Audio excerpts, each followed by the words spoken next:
Welcome everyone to another episode of I'm Just Saying the podcast. I'm your host, w-ENRI, aka T with the vocalist, aka the Devil's Advocate. And I just want to welcome all of you, welcome everybody back to another episode of I'm Just Saying podcast. A lot of things to talk about. It's going to be a quick 15-minute show. We are streaming live on YouTube right now. But let's get straight into it. As you guys can see, it says NBA Fight Night, and we gonna talk about Rondo and Chris Paul going at it tonight. Man, oh man! First of all, shout out to the Lakers and shout out to the Rockets for a great game tonight. Give me a round of applause for that. A great game tonight. Great back and forth. I appreciated it. I enjoyed it. Especially the fight. I'm just saying, man. I need a couple of more of these in the NBA. Listen, the NBA has been getting SAWFT soft. The NBA has been getting soft year after year after year. And it's good to see that real niggas are still in the building.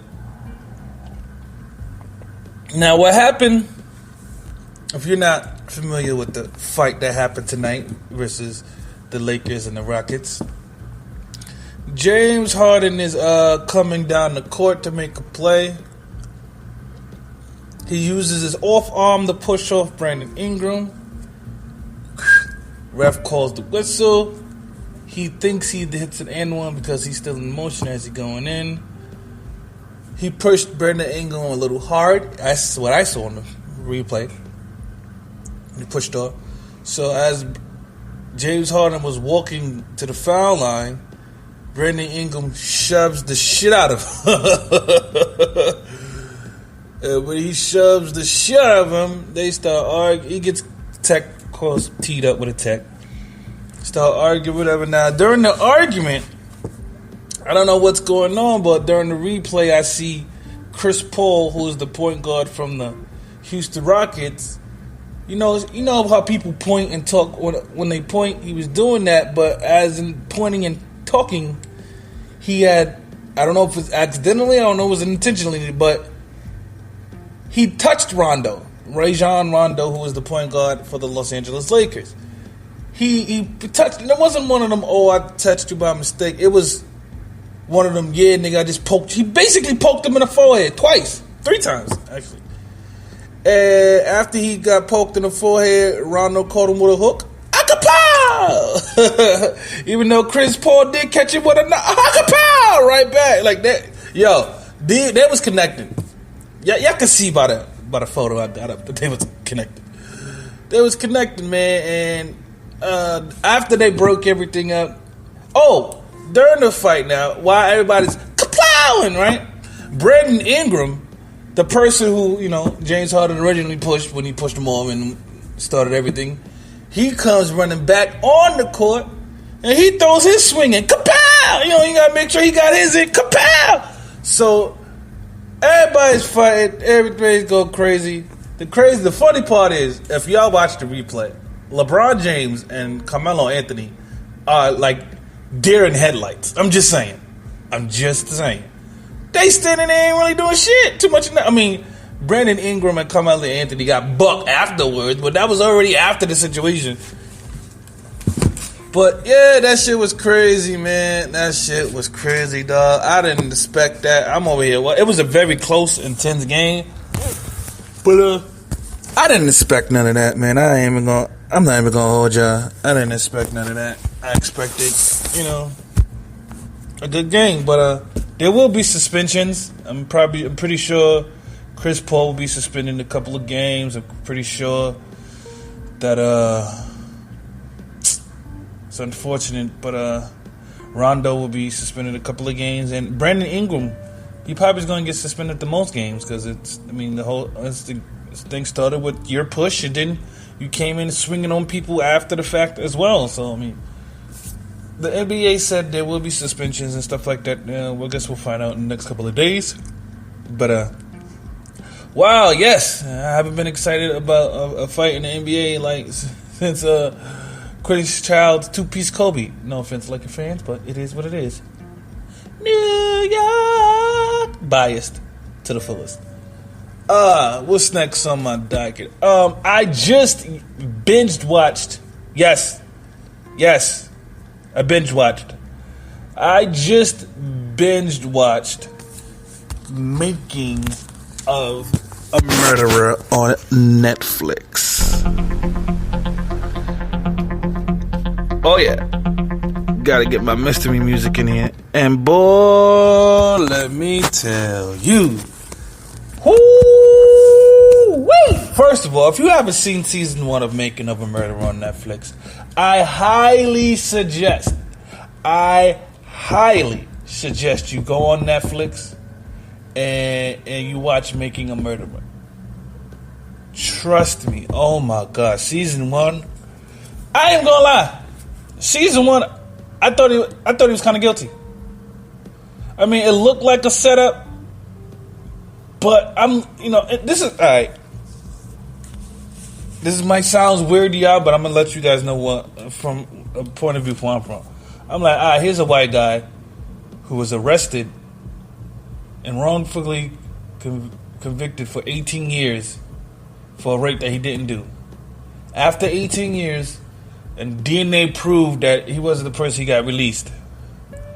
Now, they're in Wichita, somewhere in Wisconsin. I'm not too sure. They're in Montauk, Wichita, whatever. Somewhere in Wisconsin. And this guy, Stephen Avery, was wrongfully convicted for 18 years for a rape that he did not commit. And it just so happened that him and his family are a target of the community because they don't do... the community dresses one way, they dress another way. Community has these type of jobs. They ran a salvage yard. Like, they were just different. Their community went to school. They decided to homeschool their kids. Like, hey, I don't know what the beef is. I don't care. I'm just into the storyline, right? So he sues. He sues for $36 million and wins $36 million. Now, for a town who already hates you and your family's guts, they hate you so bad that they try to throw you in jail for then they did throw you in jail for 18 years for something you didn't do, and now they're going to sue them and win $36 million. So they had it out for him. A young woman by the name of Teresa Halbach was, I guess, murdered and chopped up and dismembered, and they thought that Stephen Avery and his nephew Brendan Dassey was the ones who did it, but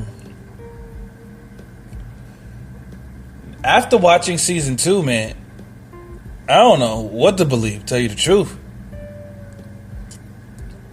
And watching season 2 on the way that they did Brendan Dassey was a 16-year-old kid at the time of the murder when it happened. He's slow. His train don't reach, elevator don't reach to the top floor. He's slower than most. So, and he's 16. Now, we already know if that would have been in New York City, it wouldn't have been no interrogation. But they interrogated him. They got him to confess to something that he didn't do. And the whole time during season 2, they're trying to get his case thrown out due to a coerced confession, but it just isn't working. I mean, the way the system is, man, listen. I'm gonna be real with y'all real quick. As a black man living in America, I was like, wow, the system is crazy. Stephen Avery is a white man, and they doing that to him. So I can imagine they would have been through the key away with me. And I'm trying to think. Man, I don't want to tell y'all the whole thing, but long story short, man, it's looking like that boy gonna come home soon. For all of the evidence, like, bruh. For what they went through. Alright, I'm gonna give you a little hint. 99.9% of the evidence that they found was planted. But to plant all that evidence in the way that they played the dynamic. It's like they really must have. And then what really messed them up, what really messed this whole case up, which is going to open it up. And they just had this is happening right now, ladies and gentlemen, also. The case is still going on right now. Like, they're still fighting it right now, as we're speaking. But there are certain laws and orders of where certain things happens when a bones or a dead person is found. And it's kind of like our judicial system. You know how it is, the president, and then under the president is the vice president, and under the vice president, so on and so forth. Well, when it comes to a dead body, the president, the top of the line, is the coroner or the medical examiner. But for this particular case, out of all the cases that happened in that county, this one specific case, the coroner, A, was not called first. B, when called, was told, don't fuck with this case. Long story short. Crazy. Boy, I will tell you. And what's surprising is the conviction happened all the way in 2008, some shit like that, when he was convicted again. 2007. Whatever. Long story short, the person who convicted him again, the second time, not when he did the 18 years, I'm talking about now, right? That man, for some reason, every time they get close, or like in Brandy Dassey's point, when they took it to the 7th City Court in Chicago, they actually won. When they won, somebody in Wisconsin, one of the politicians in Wisconsin, the next day immediately, overturned it. Like, and this, we're talking like, bruh, if you see this, man, our judicial system is fucked. And I ain't gonna lie, as a black man, I'm just happy that I live a right life and I don't have to worry about none of that. Cause, whoo, boy, they'll put me way under the jail. Way under the jail. We only got a couple of minutes left, but before we get out of here, I want to touch up on the Pusha T thing. Boy, Pusha T dropped the bombshell on Joe Budden podcast this week. Boy, oh boy. He dropped the bombshell at 40. Drake's producer gave him all the information. Drake's producer gave a female all that information. The female fed it to him. And the crazy part is he had recordings of people that they tried to pay off and all that. Man, it's serious when the enemy, Pusha T's enemy, sit here in the recording. And on the recording, that nigga he says, excuse me, I'm gonna need to get paid a whole lot more money than that in order for me to do that, because after I do this, it's gonna be gun shooting and everything. So I think Pusha T has what it takes to get somebody knocked off in 9 minutes with him. But keep alive, stay with me, let me know what's going on. This is it. This was a quick one for today, and I'll holla at y'all. Peace.